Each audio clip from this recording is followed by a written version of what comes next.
What if the only person who could save your life was the one you turned away at the door?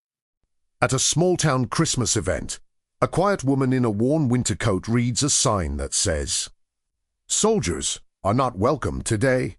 She doesn't argue. She doesn't complain. She just steps back into the shadows and disappears into the crowd outside. Minutes later, the unthinkable happens. Explosions, screams, the perfect holiday scene collapses into chaos. While everyone else runs without knowing where to go, she moves like she's seen this before. She predicts the danger before it happens. She reads the square like a battlefield. An old veteran in the crowd freezes. He's seen that pattern of movement, but never in a place like this. And never from someone they just rejected. Who is she really? Why was she pushed out of the army? And why is someone like her living invisible in this town? Stay with me until the end of this video, because when her secret call sign is finally revealed, you'll realize something terrifying. They didn't just turn away a soldier. They turned away the only person who knew what was coming. Before we begin, hit subscribe and tell me what city you're watching from. Every new voice helps keep these American redemption stories alive. Welcome to the mission. Now let's begin. The square looked like an improvised Christmas card. Colorful lights hanging from crooked wires. An improvised Christmas card. Colorful lights hanging from crooked wires. A tree in the center covered in mismatched ornaments. The smell of hot chocolate mixed with popcorn and French fries. Children ran around in red hats. Parents took pictures on cell phones with cracked screens. And the town pretended, for a few hours, that the outside world didn't exist. It was beautiful to see, and at the same time painful for those who only watched from afar. That was exactly what Amelia Hayes did in the first few minutes. Watched from a distance. Leaning against the sidewalk, she adjusted her worn coat and frayed scarf, more out of habit than cold. The winter wind cut across her face. But the physical discomfort was almost a relief compared to the silent weight she carried in her chest. Her eyes scanned the square with automatic focus, counting exits, doors, points of greater crowding. Even in a festive setting, her mind behaved as if she were in an operational zone. It was as if her body hadn't understood that the uniform had been left behind years ago. When she decided to try to get closer to the entrance, her steps instinctively slowed. There was an improvised metal barrier, decorated with string lights and a banner that read "Merry Christmas. Community." Below it, taped to the rail, a handwritten white sheet caught her attention immediately. Amelia tilted her head just to make sure she had read it right. The letters were big, a little crooked, but clear. Today, Christmas event for families. Nitrogen monoxide soldiers. Nitrogen monoxide uniforms. No soldiers. No uniforms.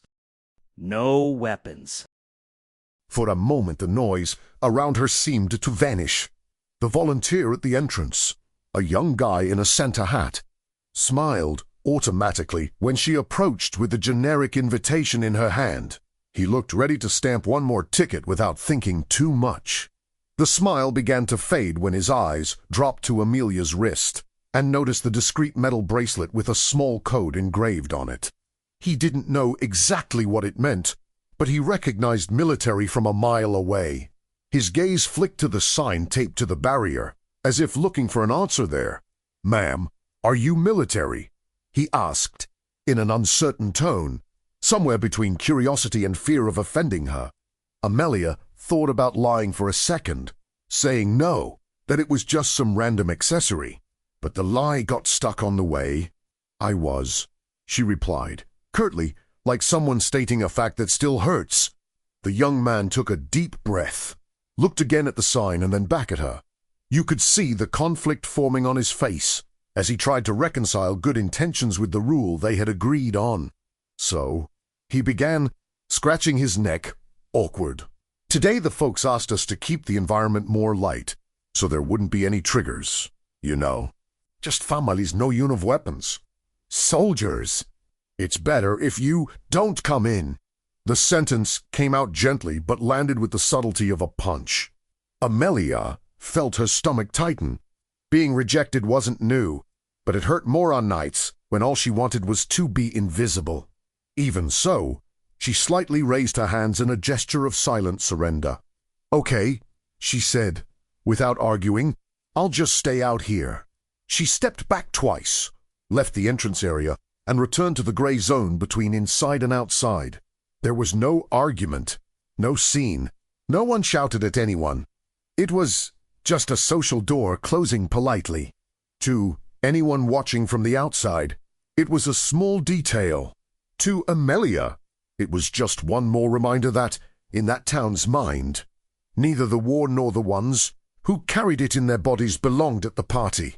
Back on the sidewalk, she leaned against a lamppost, looking for an angle from which she could see the stage and the tree without being too visible herself. She crossed her arms, both to shield herself from the cold and to keep her hands occupied. Around her, people rushed by, some bumping into her without apologizing, focused on getting quickly to the warmth of the square. No one paid attention to the quiet woman whose gaze was far, too alert for someone supposedly just out for a stroll. Being ignored, oddly enough, was punishment. A few yards away, a man with a cane watched everything with eyes far older than his age suggested. Sergeant Miles. Carter rested part of his weight on the wood, feeling his bad knee complain with every shift in position. The face marked by wrinkles, and a small set of medals hidden under his coat told a story no one in that square had asked to hear. He saw Amelia being turned away, saw her contained retreat, and recognized her posture instantly. To Miles, she wasn't the one to blame for the crash as many there whispered. She was the same Valkyrie he had heard over the radio years before, leading impossible evacuations with a calm that didn't match the chaos around her. Seeing his former commander on the wrong side of a barrier, shut out of an event celebrating the very peace she had helped protect, lit a spark inside him. A hunch formed deep in his gut. If the night decided to go bad, he knew exactly whose side he wanted to be on. The children's choir slowly started to form on the stage, under the proud gaze of parents scattered around the square. Some kids fought for a spot in the front row, others hid behind their classmates, shy of the microphone. The first song was a Christmas classic, but the uneven voices gave a different charm to the performance. Amelia watched from afar, trying to pretend she was just part of the audience, until she realized her body refused that role. Even standing back, she couldn't stop analyzing the environment as if she were on an operation. She mentally counted side exits, assessed the stage structure, noted where the power cables were most exposed. It was a habit she had never shaken, even now, working in an auto repair shop, far from war zone maps. Her mind, however, was still programmed to read danger where others saw only decorations. A name started echoing in her head, like an old radio frequency tuning back in Valkyrie. For years, that call sign had been synonymous with difficult evacuations, fast decisions, missions where civilians made it out alive because whoever was in charge didn't freeze. After the crash, the same name became a symbol of failure, tied to cold headlines and whispered hallway conversations. It was as if there were two Amelias, and the world had chosen to believe in the worst one. The memory of the crash came in flashes, as it always did. The gray sky, the instruments starting to fail in strange ways. Inconsistent readings on the panels. That uncomfortable feeling that something was way too wrong to be just a glitch. She remembered asking for systems checks, redistributing weight, reviewing systems. She remembered hearing rushed answers, relying on reports that now, with distance, sounded rotten.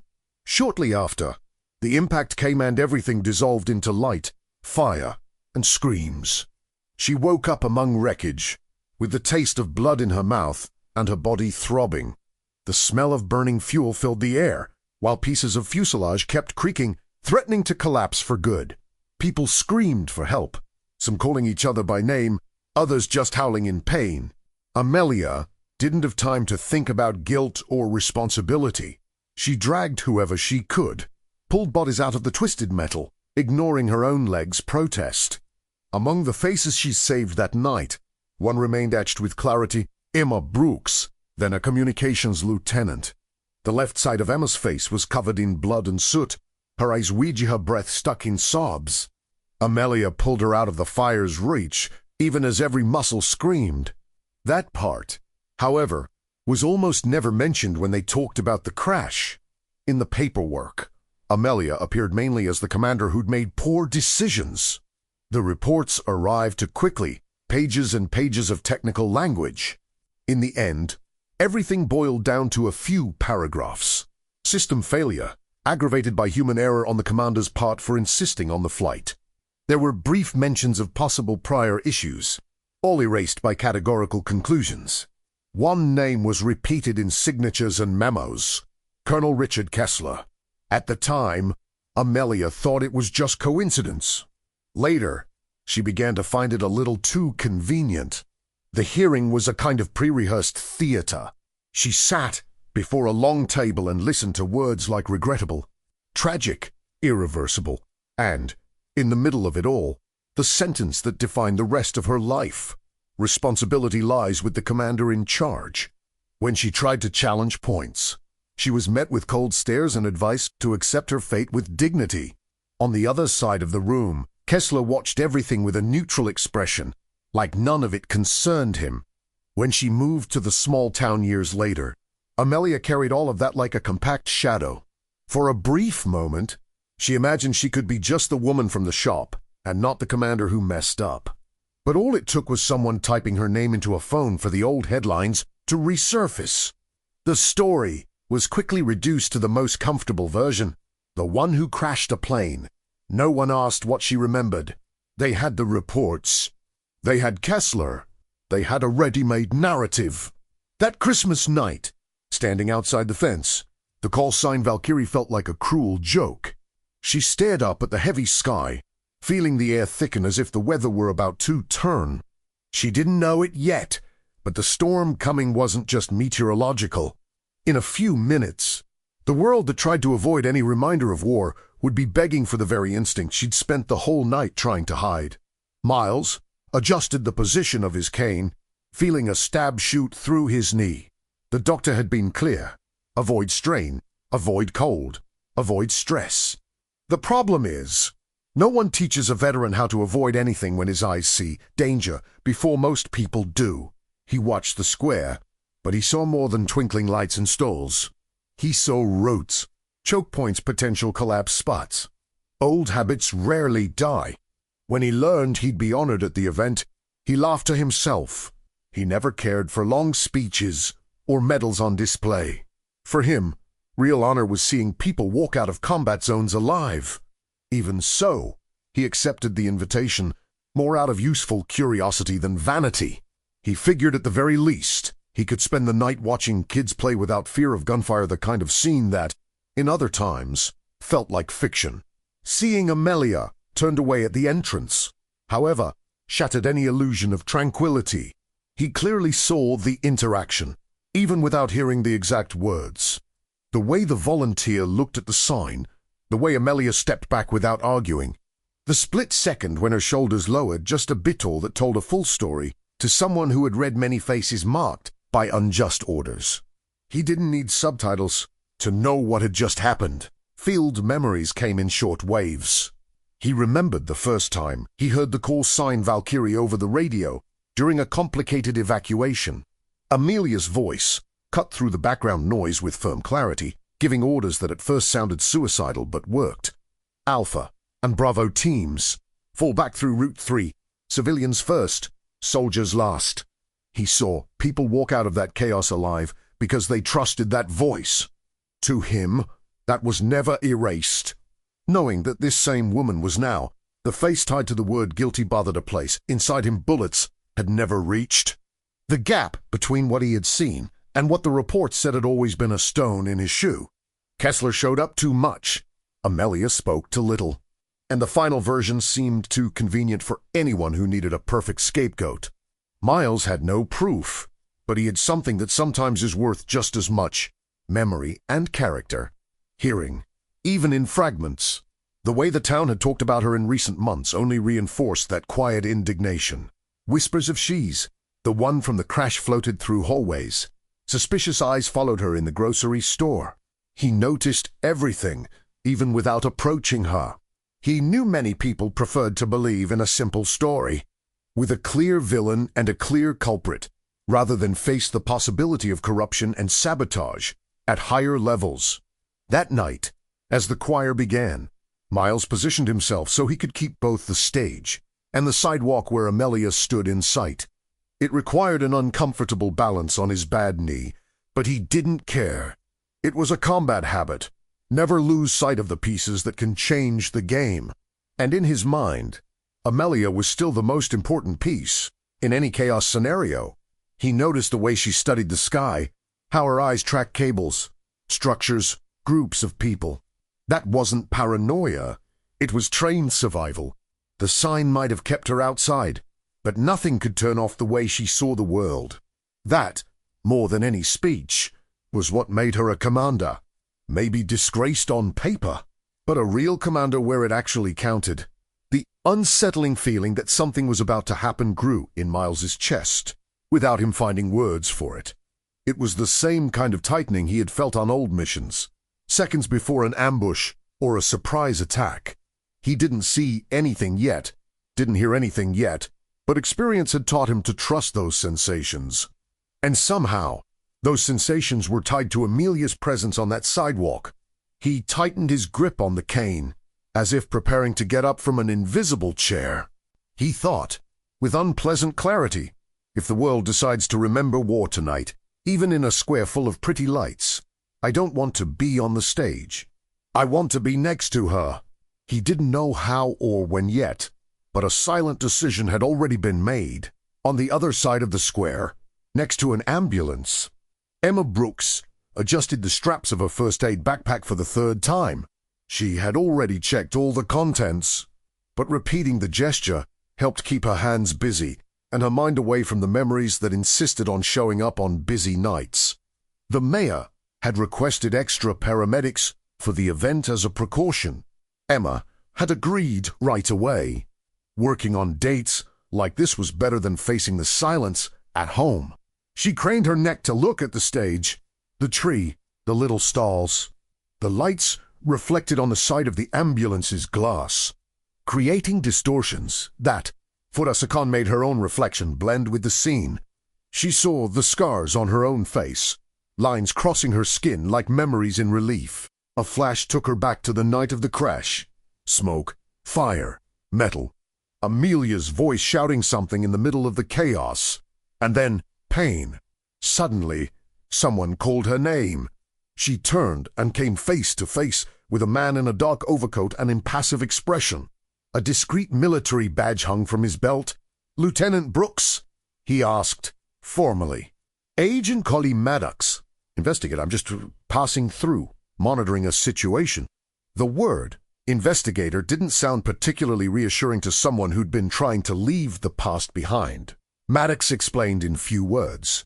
Direct uncold there were signs of weapon smuggling from military depots passing through the region. No official confirmation yet, but enough indicators to justify someone like him being there. The idea is that this doesn't interfere with the party, he added, in an unintentionally ironic tone. But I've learned not to underestimate life's timing. Emma let out a half-laugh that never reached her eyes. As he quickly flipped through a few documents clipped to his clipboard, one name popped out at Emma, as if it were marked in red. Amelia Hayes, her stomach clenched for a second. This wasn't just any name, it was a full trigger. "You know her?" Maddox asked, noticing her immediate reaction. "I knew her," she answered. Dry. She was in command when my face turned into this.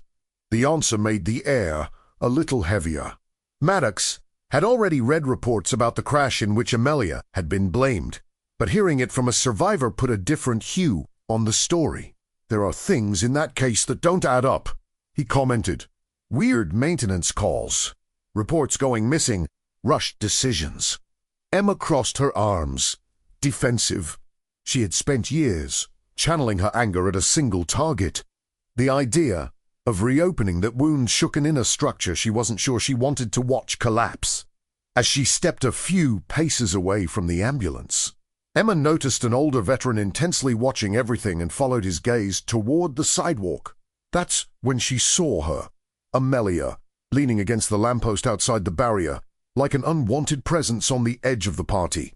For a few moments, everything around her vanished. She no longer saw the square, but the inside of the burning aircraft and Amelia's silhouette emerging from the smoke. Emma's automatic reaction was an internal retreat. Part of her wanted to leave, disappear, avoid crossing paths with the past-made flesh. Another part wanted to march straight up to Amelia and unload years of accusations. But the radio on her belt crackled, reminding her where she was. A crowded square, an ongoing event, people who might need her at any second. The conflict had to be shelved, at least for now. Maddox, attentive to details, didn't miss the direction of her gaze. When he saw Amelia, he silently connected the dots. That woman wasn't just a name in old reports, nor just a former officer in some random town. She was the piece linking a suspicious crash, a wounded survivor, and a possible smuggling operation. That Maji, the coincidence of them all being there, that night, a bit too suspicious for his taste. As the conductor raised his arms to officially start the performance, the investigator discreetly adjusted his earpiece, radio, and informed Central Command that he would remain on alert, also asking them to keep an eye on any signals coming from nearby bases. Somewhere between the decorated square and military communication lines, a storm was getting ready to break. The conductor took a deep breath, raised his hands, and the children's choir began to sing. The voices were uneven, some much too loud, others far too timid, but together they created the kind of harmony only kids can make. Parents lifted their phones to record. Laughter mixed with music, and for a few brief moments, the square seemed immune to any shadow. In the middle of that bubble of normalcy, Amelia heard the sound. A high, continuous buzz, cutting through the air in a way that didn't match fireworks or generate a noise. She automatically raised her head, searching among the lights for a source. Her heart sped up a little, without any clear reason yet. On the other side of the square, Miles furrowed his brow, his trained ear recognizing that something was off. A small light quickly crossed the gap between two buildings, far too fast and precise to be mistaken for decoration. Then came the first boom. The side of a building near the square exploded, throwing out windows, shards, and smoke. The ground shook, and the choir fell silent instantly. For a very long second, no one reacted. The collective brain seemed to refuse what had just happened. The second explosion removed any doubt. This time, the target was a metal structure that held up floodlights and speakers. The frame took the hit, creaked loudly, and began to tilt, about to collapse over an area still full of people, especially children who had just stepped off the stage. Screams tore through the air. The smell of gunpowder flooded the square, replacing the smell of food. Amelia moved before she could think. She pushed off from the lamppost, ran to the barrier, and in an impulse her body remembered perfectly, she vaulted over the metal. The entrance volunteer reflexively tried to grab her but caught only air. "Hey, you can't," he started, lost. "Now I can." Amelia cut in, without looking back, her voice already in command mode. She stepped into the heart of the chaos, as she had done in war zones, with a cold mind and senses on full alert. Her eyes quickly mapped out the most dangerous areas. The leaning structure, the stage, the highest density spots. "Get the children out of the center," shouted. "Don't stop under that structure. Use the stalls as cover." Her voice cut through the noise, firm and sharp. Some people obeyed immediately. Emma heard the explosion and ran toward the sound before she even understood what was happening. She grabbed her first aid backpack, pushed through moving bodies, and tried to impose some sort of order. Critical injuries first. A safe area for triage. Maddox reached for his radio almost at the same time, reporting multiple explosions and a possible coordinated attack, with the professional coolness that came from years of dealing with the worst. Miles started moving as best he could, using the cane both for support and to nudge anyone who had frozen in place. From experience, he knew fear turns into stampede for some and absolute paralysis for others. Both are dangerous. Seeing Amelia in the middle of the square, reorganizing the panic with gestures and shouts, he felt a strange relief. At least someone knew what they were doing. As she pulled a child by the shoulders out of the structure's fall path, Amelia felt something old and familiar wake up inside her. It was a kind of focus she thought she had buried with her career. The difference was that now this instinct operated in a square lit by Christmas lights, not in a forward base in hostile territory. Still, her body made no distinction. The job was to evacuate, protect, survive. In the background, even amid screams, a sentence formed in her mind with unpleasant clarity. If no one takes command, people are going to die here in minutes. As another stall turned into an emergency shelter and the Christmas tree shook with the shockwaves, Amelia realized that, whether she liked it or not, Valkyrie had just been called back into service. The square turned into a chaotic board in seconds. People shoved each other toward the main exit, which was exactly the most obvious and therefore most dangerous place to gather in case of another attack. Amelia saw it happening and immediately pointed to the side. "Not the main exit!" she shouted. "Turn left. Use the back street." She pointed with her arm, sketching imaginary routes in the air. She quickly picked out a few adults who seemed less panicked and more focused. "You three," she indicated. "Form a line. Guide everyone toward the side street. No one stops in the middle of the way." Her tone left no room for debate. They hesitated for a second, then nodded, driven by urgency. In scenes like this, the brain looks for any figure of authority who seems to know what they're doing. Not everyone reacted that way. A woman clinging to her son's arm recognized Amelia in the middle of the chaos. Her face twisted into a mix of fear and resentment. "I know who you are," she muttered loud enough for others to hear. "You're Hayes, the one who crashed the plane." The sentence hit the ground and spread like a liquid that finds every crack. Comments sprang up almost immediately. "Is that her? The one from the crash? If she tells me to go one way, I'm going the other." In a matter of seconds, the woman who was literally saving lives there found herself facing a second type of threat. Public opinion shaped by years of a single narrative. Amelia felt each word like a shard, but she didn't have time to bleed inside. She took a deep breath, tasting the metallic flavor of anger in her mouth, and forced her body to keep moving. "Whoever wants to listen to me, great. Whoever doesn't, just don't get in my way," she thought, adjusting her mental priorities.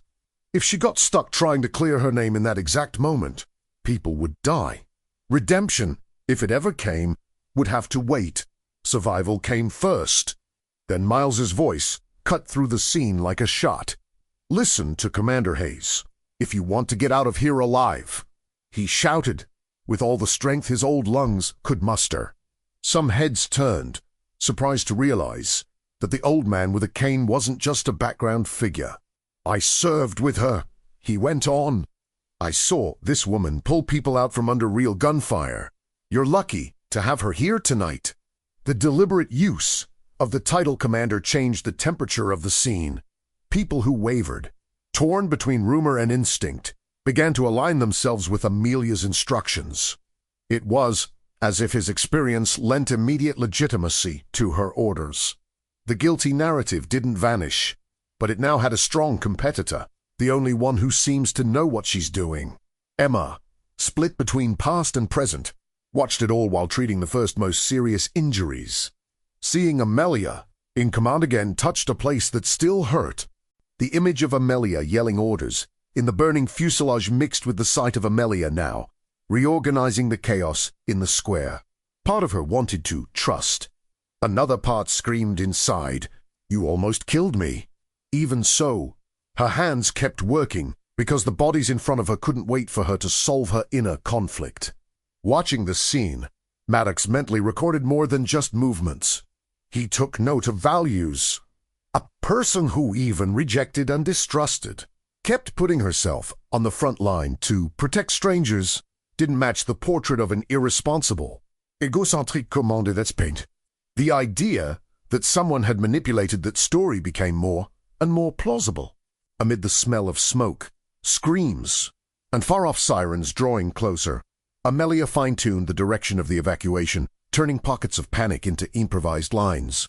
Meanwhile, deep inside, an uncomfortable question kept pounding. And if, despite all this, I mess up again? She shook her head mentally. She couldn't afford to freeze. This chimney. The groan of the metal structure grew louder, threatening to give way at any moment. Smaller pieces had already fallen, crushing chairs and knocking down decorations. Nearby, a group of children cried, trapped between the wreckage and adults too afraid to get closer and risk bringing the whole thing down. It was a visible ticking time bomb. That was when a new sound cut through the air, the distinctive rumble of incoming rotors. A police helicopter was trying to take position over the square. Under normal circumstances, it would mean reinforcement and safety. But what Amelia saw when she looked up wasn't a stable flight. The aircraft was swaying too much, drifting offline as if fighting something beyond the wind.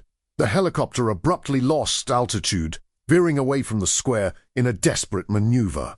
It was obvious the pilot was trying to go down somewhere else to avoid a massacre. Amelia recognized that kind of choice because she had already had to make it once. The trail of smoke starting to come out of one side of the aircraft, however, made it clear that it wasn't just a technical difficulty.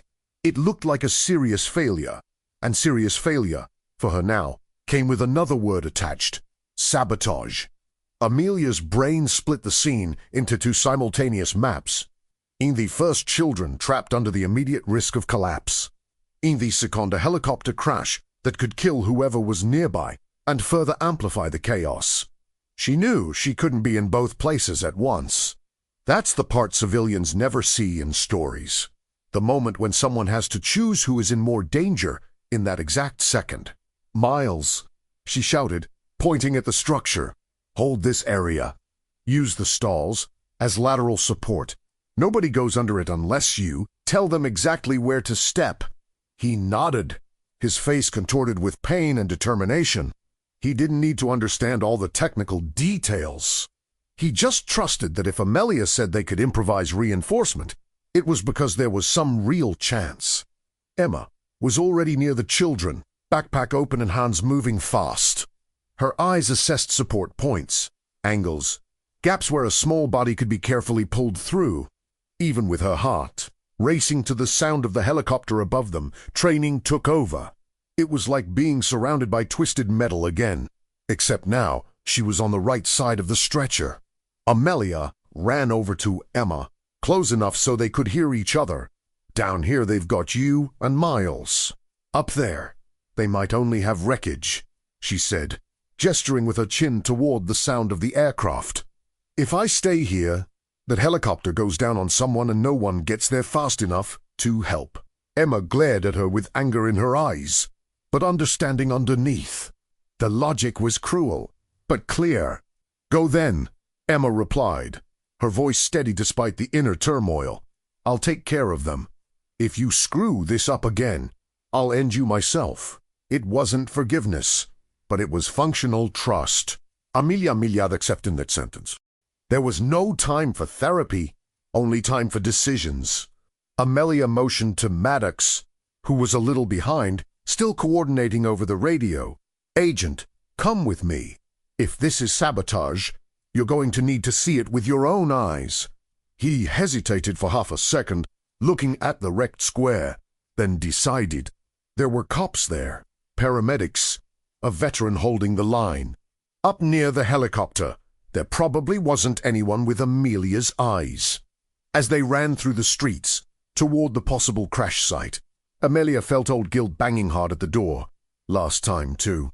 You thought you were doing the right thing for a moment. You wanted to stop, to let someone else take over. But another harsher voice shot back inside her. If you run now, then you really confirm you're guilty. And she sped up. The streets toward the crash zone were narrow, full of parked cars and people starting to come out of their houses to see what the noise was. The sound of the rotors grew more irregular, mixed with the screech of stressed metal. Maddox ran as fast as he could, his heart pounding more from responsibility than exertion, while Amelia moved a few steps ahead, guided by instinct. When they turned the last corner, they saw the helicopter attempting one last adjustment, flying to low to be safe. The aircraft scraped against the roof of a warehouse, partly spun, and crashed into a partially empty lot. The impact raised a cloud of dark smoke and dust, accompanied by a dull thud that made Amelia's chest vibrate.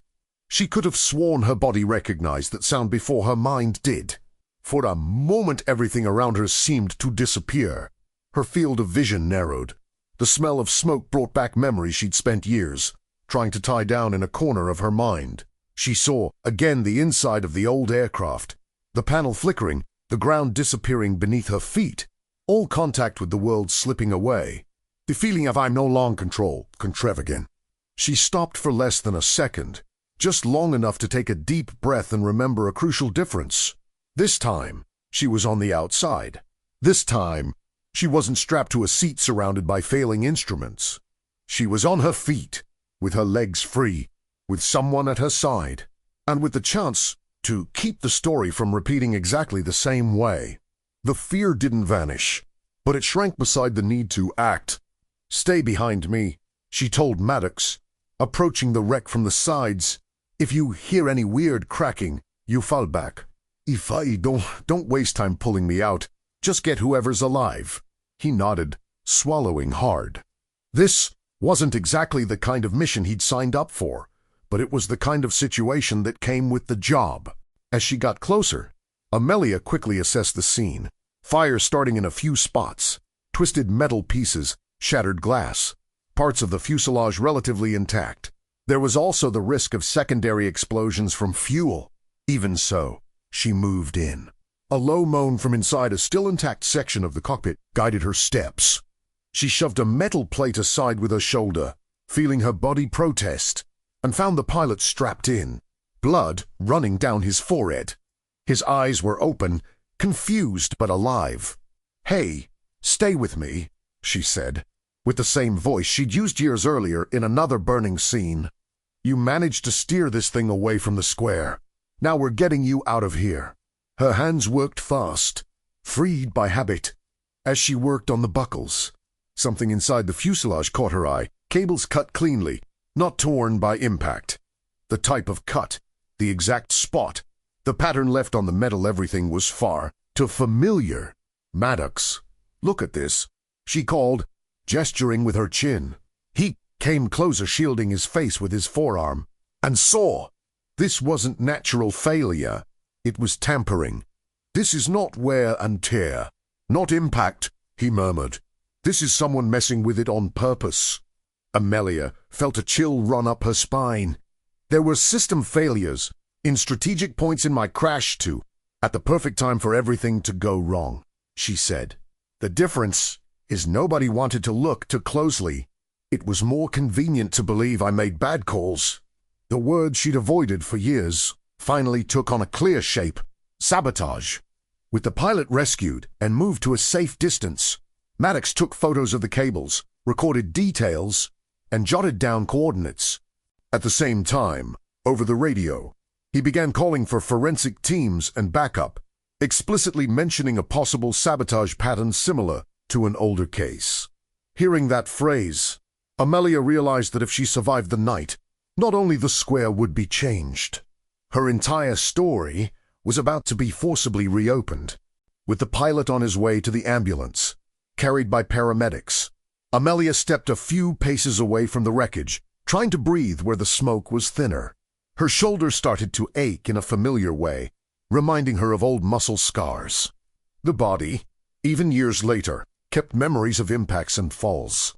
The mind, now, held the feeling of having seen a concrete clue to what she'd always suspected. She hadn't been alone in that crash.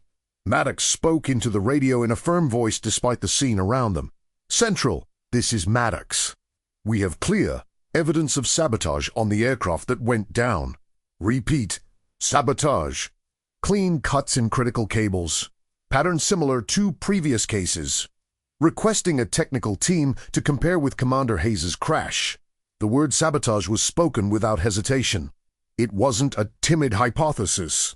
It was a fact in the making. If this matches your case, Hayes, he began, looking at the point where the cables had been cut. Then I stopped being just the official one to blame and become a witness to something a lot of people would rather keep buried.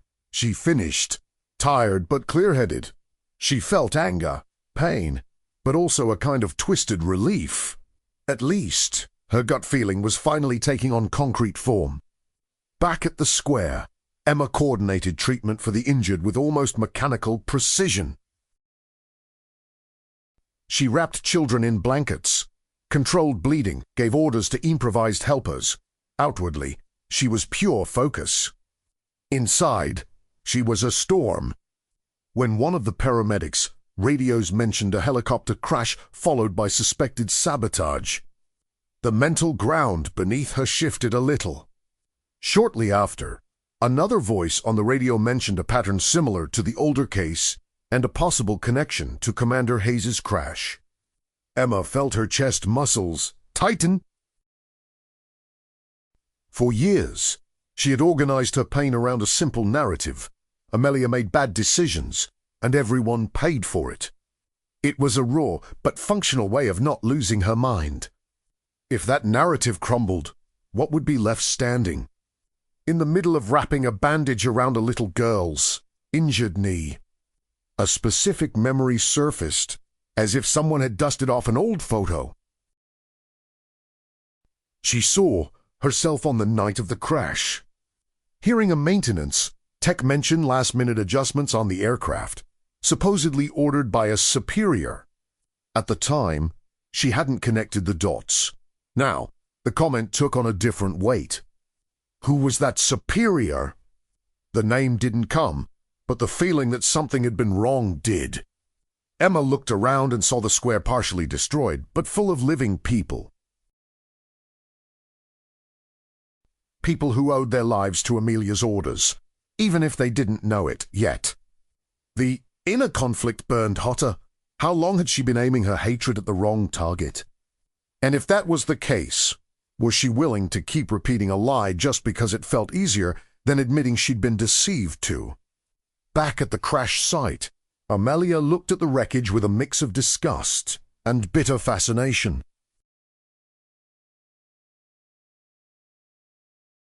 Kessler signed my final report, she said, more to herself than to Maddox.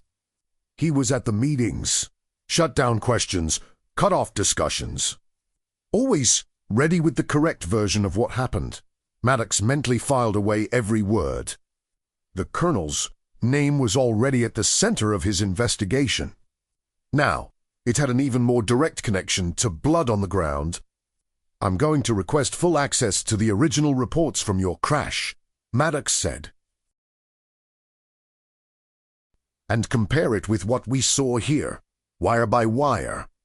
If the signature's the same, it's going to be hard for anyone upstairs to call it coincidence. He knew that tinkering with this kind of thing meant poking powerful people. But once a colonel shows up connected to sabotage involving civilians, the protection offered by hierarchy starts to crack. It was also over the radio, 1 or 2 calls later, that they learned about a volunteer trying to flee the square with a suspicious object in his hand. Maddox listened, exchanged a quick look with Amelia, and said what they both already knew. This wasn't a one-off act. And without needing to say it out loud, they both thought of the same name.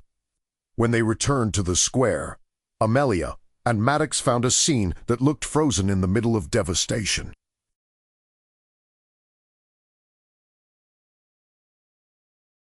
Smoke from the explosion still rose in uneven columns. The Christmas lights flickered erratically, some completely out. People sat on the ground, crying. Others wandered aimlessly, like their bodies hadn't yet accepted what had happened. Sirens drew near from every direction. Miles was still near the metal structure, directing people as they passed by as if building a small human barricade. His sweaty face and trembling knee betrayed effort beyond his age, but he didn't let himself stop. Seeing Amelia come back with soot on her face and an even harder look in her eyes, he felt part of his tension release. She had returned.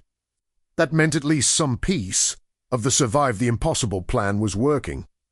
Emma quickly shifted focus when she heard over the radio that the helicopter had not crashed in the square, but in a relatively emptier area. The relief was instant. Then came the news that Amelia had been there and helped with the rescue. One more layer of contradiction piled onto Emma's feelings. The woman she had blamed for years continued, for some reason, to insist on saving lives, including those of people who would never defend her in public. While all that was happening, a smaller, quieter explosion shook one of the side stalls. It didn't bring anything big down, but it reminded everyone that there were still smaller devices scattered around, meant to keep the panic alive. Amelia saw it immediately. They scattered secondary charges. She told Maddox, "They want no one to feel safe, even after the initial scare." He nodded, his mind already adding details together. At that point, the police central, in response to alerts, passed along information that made Maddox clench his jaw. Records showed that Colonel Richard Kessler had left a nearby base hours before the attack in an unidentified vehicle. Officially, he was in transit for inspection. In practice, no one knew exactly where he was. That intel, later combined with the card they found, would become a key point. Before that, though, the infiltrator demanded attention. The radio description was clear enough. A nervous volunteer with a device in his hand that looked like a detonator, located near the side exit, trying to blend into the flow of people leaving the square. Maddox signaled to Amelia and Miles, and the three of them headed there as fast as the situation allowed. They found the man exactly where reported. He tried to look like just another rushed citizen, but his shifty eyes and the way he clutched something inside his pocket gave him away. When he realized he was being watched, he picked up his pace. He wasn't counting on Miles's cane cutting across his path, with surgical precision, tripping him. Amelia took advantage of his stumble and grabbed his arm, twisting it firmly until the suspect dropped the object he'd been guarding.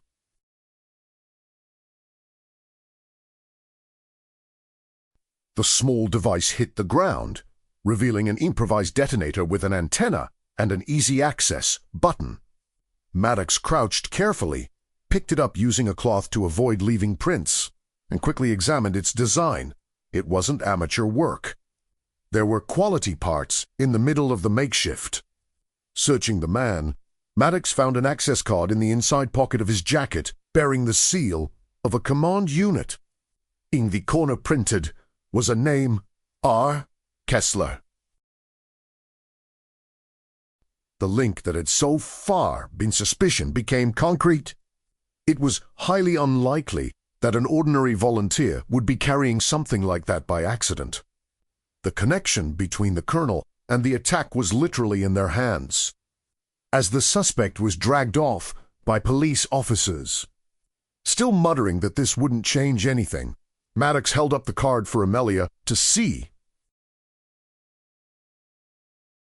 If anyone still wanted to call this coincidence, he said, his gaze hard, they just ran out of arguments. Amelia felt a mix of anger and bitter relief. The man who'd crushed her career wasn't just a distant name in old reports. He was, most likely, a lot closer than they had imagined that night. With the infiltrator contained and the detonator in hand, the mood in the square began shifting from what's going on to what else is still left to find. Amid the searches, a local officer reported strange wires discreetly running along the side of the lodge. Depot built to store the gifts that would be handed out to families. It was the most symbolic place in the event, full of toys, clothes, and baskets. And that night, it was a likely target. Maddox quickly connected the info: initial explosions, secondary devices, helicopter sabotage, an infiltrator with a detonator and Kessler's card. The logic drawn in the mind of someone used to investigating was too clear to ignore. If I were him, Amelia said, finishing the line of thought, I'd put the main device in there. It's not just physical damage. It's destroying the symbol of the town's Christmas. It sends a message. Hearing gift depot and bomb, Emma immediately stepped closer. She was tired, sweaty, her gloves stained with blood and her expression hardened. What exactly is in there? She asked, bluntly. Everything the town scraped together to make tonight feel less harsh, Amelia answered. And probably the bomb meant to end the show in a blaze of massacre. At that point, Maddox switched to another radio channel, requesting remote technical assistance. I need someone specialized in remote guidance for bomb disposal, he said. We suspect a main device in a civilian area with no specialist team on site. It wasn't ideal, but it was all they had.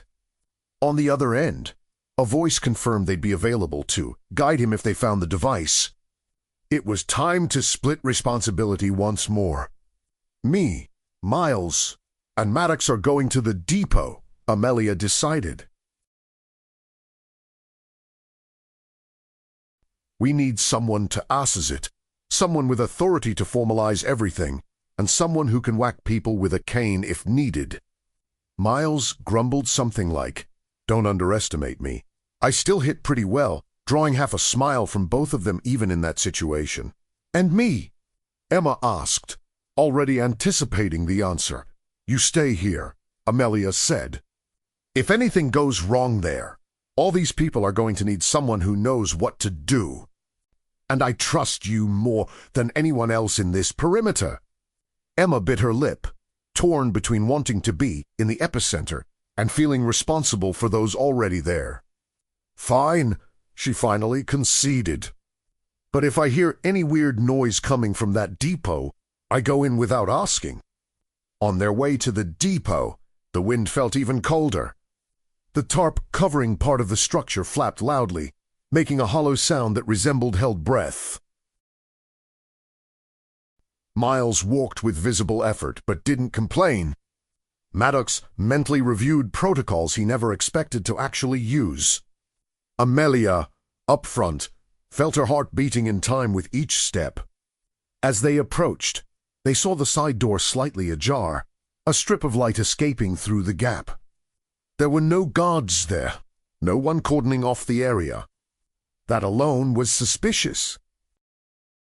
Maddox signaled for two officers to follow at a distance, keeping a safety perimeter to hold back curious onlookers if something went wrong.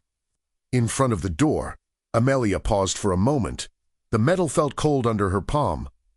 A small part of her wished that when she pushed it open, she'd find nothing but boxes, toys, and an overblown scare. Experiencing thing they descenso, so far skrap besit.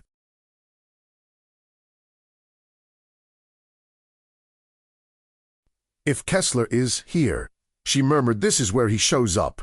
Miles tightened his grip on the cane. Maddox adjusted his holster. None of the three stepped back. Amelia took a deep breath, swallowed her fear, and pushed the door inward. Whatever was waiting in there would have to face exactly the person who, years earlier, was supposed to have stayed buried beside a plane. Inside, the depot was heavy with silence, broken only by small creaks from the structure and the distant sound of the wind. Rows of boxes stretched off to the sides, with colorful labels, bows, and toy stickers. It was the most innocent place in the square, which made it even more disturbing that it likely hid the heart of something monstrous. Amelia entered slowly, all senses on high alert. Every shadow between stacks of boxes could hide someone. Every wire running across the floor could lead to the device. The smell was cardboard, plastic, and dust, but there was also a faint metallic scent. Different. that she couldn't immediately identify. Maddox followed close behind, hand near his gun even though he knew shooting around a bomb was never a good idea. Miles was the one who saw him first. Between two rows of boxes, near an improvised table, a man stood with his back to them, working on an open case. The dark suit, stiff posture, and perfect haircut in contrast, with the makeshift setting everything about him screamed doesn't belong here. Even before she saw his face, Amelia knew. Years of anger had settled into that certainty. "Kessler," she called, her voice low, but loaded with everything she'd swallowed in silence since the crash. The man slowly turned around, as if he had all the time in the world. His aged face held the same controlled expression she remembered, cold eyes, mouth twisted in a near smile that never warmed the rest of his features.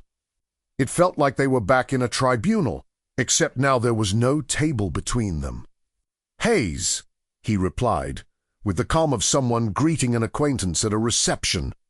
"When they mentioned chaos, I figured you'd find a way to stick your nose into it."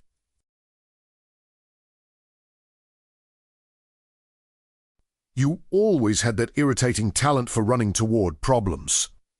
The tone of his voice made it clear that, to him, nothing happening around them was as serious as the annoyance of seeing her still standing. On the table beside him lay the main device. Wires connected to a countdown panel, military-grade components mixed with civilian ones.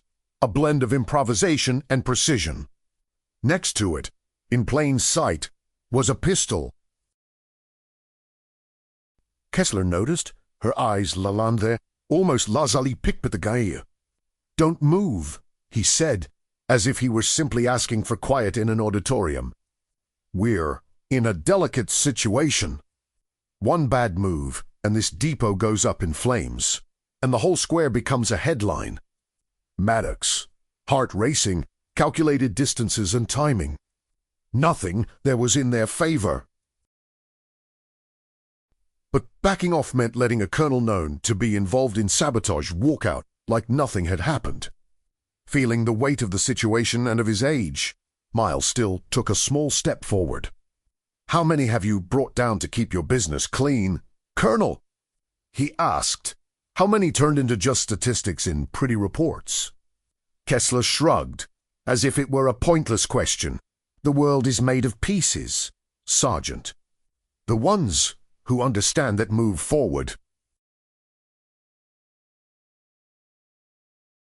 The ones who don't become footnotes." He then turned his gaze back to Amelia with a warped look of satisfaction. "You should have stayed in the wreckage of that plane," he said, his cruelty tightly contained. "It would have been a great ending. Tragic, but useful. You cleaned up a lot of mess for me as the officially guilty one. Fallen heroes sell well." It was the blatant confirmation of what she'd suspected for years, delivered like a joke. Behind him, the panel kept counting down, like a modern hourglass, dropping invisible grains of sand. With each passing second, there was less room for error.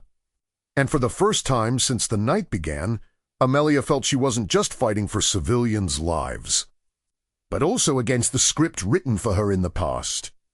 Here, in this depot, she had a rare chance to tear up the previous version of her story. The visual tick-tock of the panel sounded louder than any real noise. The numbers dropped with indifference, inching toward a point of no return.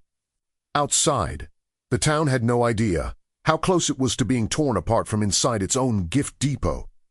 In there, 3 people were trying to balance an equation that included a colonel's ego, a live bomb, and unresolved history. "It's simple," Kessler said, gun steady in his hand. "I walk out of here, you die, and this all becomes a convenient case. Domestic terrorism, extremist group, the kind of thing that fills headlines. Lots die, some survive, life goes on. Wouldn't be the first time it works." The casual way he spoke about it working revealed more than any report. Amelia took a tiny step, just enough to shift her center of gravity. "So it wasn't system failure," she said, bitterness filling her calm voice. "It was you. You tampered with my aircraft. You let people die and sold me as incompetent." Kessler tilted his head, as if debating whether it was worth lying. In the end, he chose the cruel truth. You were the perfect piece.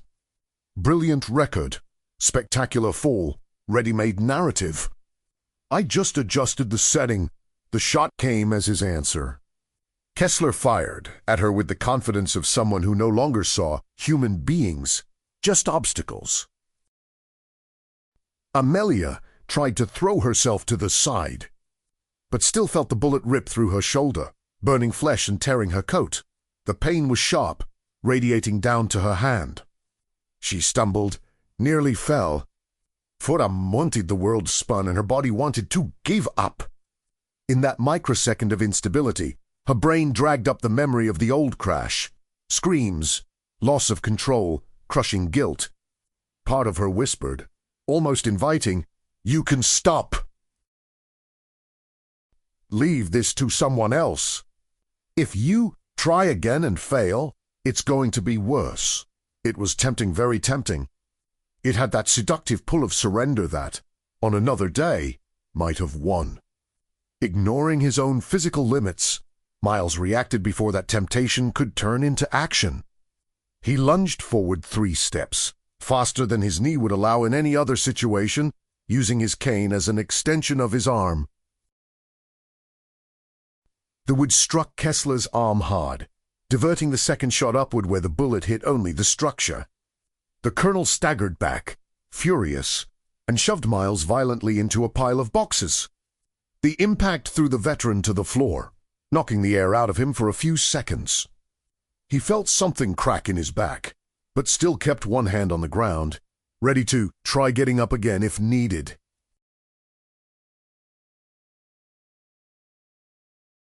Age took its toll. His body screamed, but his mind was clear. If he had to break himself a bit more to buy a few seconds, he would.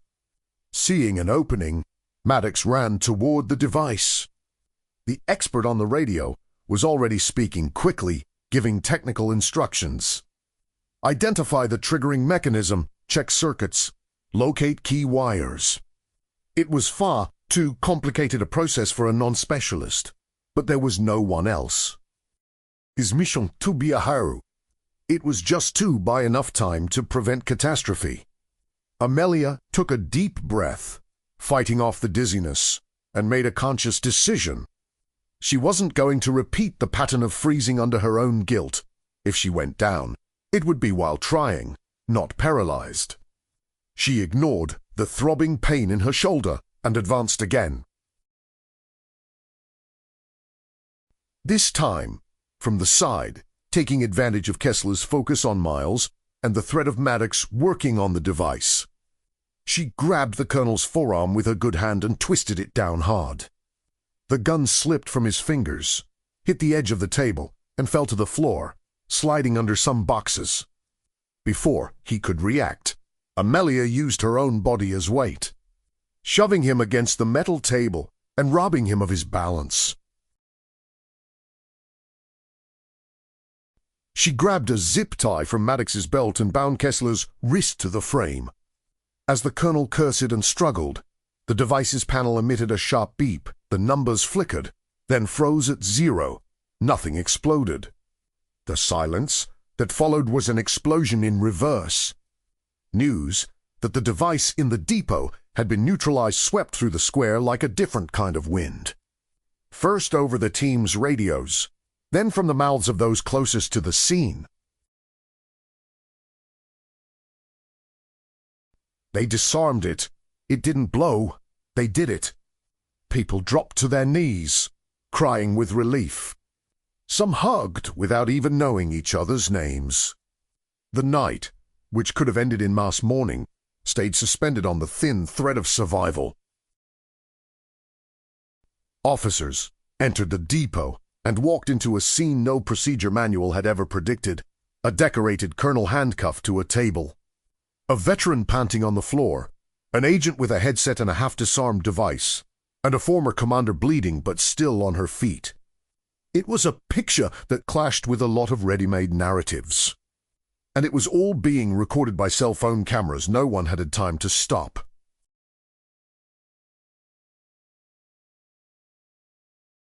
Kessler was taken away under heavy guard, with no chance to give a speech. His arrogance, however, still showed in the way he walked, as if he believed that lawyers, contacts, and rank would be enough to fix everything in the end. Maybe they would have been under other circumstances. But this time there were detonators, documented sabotage, and civilians nearly killed in a public square.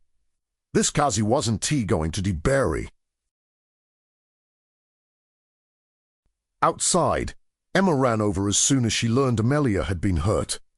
She found her sitting on a box, shoulder bloodied but eyes still focused. "Sit up straight," she ordered, with an automatic paramedic reflex. "If you pass out now, I'm going to be really pissed." Amelia gave a tired half-smile. Irony, or not, it felt good to have someone care, even if it came in the form of a scolding. As she cleaned the wound, Emma couldn't hold back the words she'd been storing for years. "They said you ignored warnings, insisted on the flight, that it was pride," she began. "They said a lot of convenient things," Amelia replied, not dodging. "I saw failures that didn't add up, heard weird comments, tried to raise questions. But a lot of people were really interested in wrapping the case up fast. And Kessler was in every room where they told me to shut up." The colonel's name finally seemed to be landing where it belonged. Emma's throat tightened. "I spent years hating you," she confessed. "It was easier. It made everything fit. The pain, the scars, the nightmares. If what we saw today really is part of a pattern, that means I spent years helping to uphold a lie." She finished the bandage, pulling it tight as if tying off an internal decision, too. "I'm not going to apologize today," she went on. "I still have too much to process. But I can promise you one thing. I won't keep saying it was all your fault.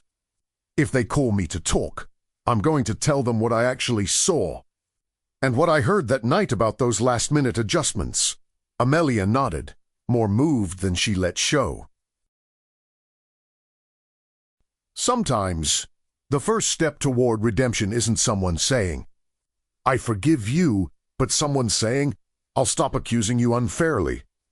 Back in the square, a teenager who had filmed part of the chaos uploaded a video to social media. In it, you could see Amelia directing the evacuation, pushing people away from the structure, running toward danger. Achihuan, point. Camera caught Miles shouting, "Listen to Commander Hayes. If you want to get out of here alive." "She's Valkyrie. Damn it!" That snippet, in particular, was clipped, played, and shared thousands of times. Within hours, headlines would begin to appear like, "They turned away a soldier at the door," and "She's the one who saved the town's Christmas." The call sign that had been whispered in military halls for years resurfaced now in videos, posts, comments. Valkyrie stopped being only a mark of a ruined past and started to be associated with the night when a veteran prevented a massacre. Maddox, for his part, sent all the collected material up the chain of command.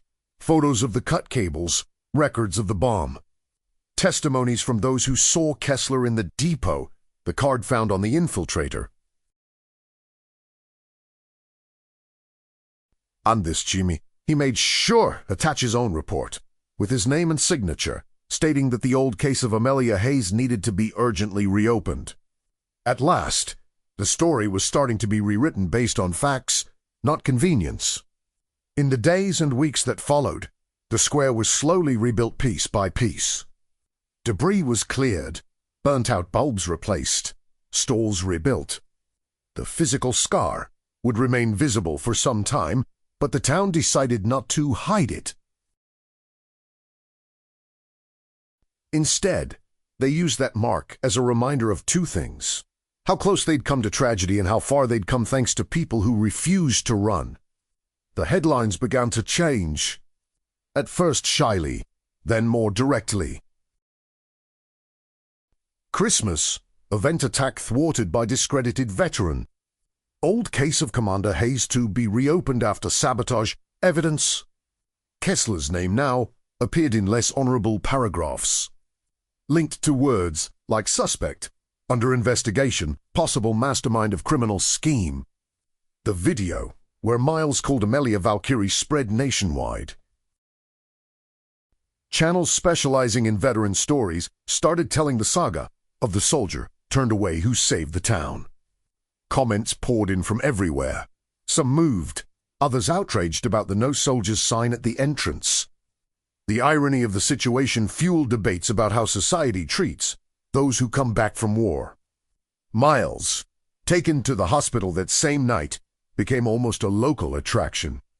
Children came to visit with drawings of him as a hero, cane raised. He laughed, complaining about his knee and back, but clearly enjoying the attention. All this because of one well-placed cane swing. He joked, "I should have charged more for these services back in the day." Underneath the humor, he knew he had made a difference. One quiet afternoon, Amelia visited him. She slipped into the room without making much noise, and he looked up with a crooked smile. "I knew you wouldn't stay put somewhere safe," he commented. "Good thing, too." She pulled up a chair, sat beside him, and replied, "If you hadn't slammed that cane into Kessler's arm, I don't know if we'd have made it in time." It was a simple way of acknowledging something too big for formal thanks. The Christmas event organizers met to discuss what to do about the memory of the "No Soldiers" sign. Some wanted to pretend it had never existed. Others argued that they needed to admit the mistake and learn from it. In the end, they chose something more honest. The following year, at the Square's entrance, they would hang another banner with a different phrase. It read, "Some of the greatest battles are fought in silence. Thank you, veterans." Emma had her own inner battle now, away from the emergency field. When she received the summons to testify about the old crash, she knew she had a choice to make. She'd always sighed, hammering the same point about Amelia's guilt. Or she could tell what she actually remembered, including the comment about last-minute adjustments. And the way the commander acted to save lives in the final minutes, she chose the second option. After her testimony, she took out her phone and sent a short message to Amelia. "I told them what I saw and heard, not what I was told to say. If you want, we can talk properly someday."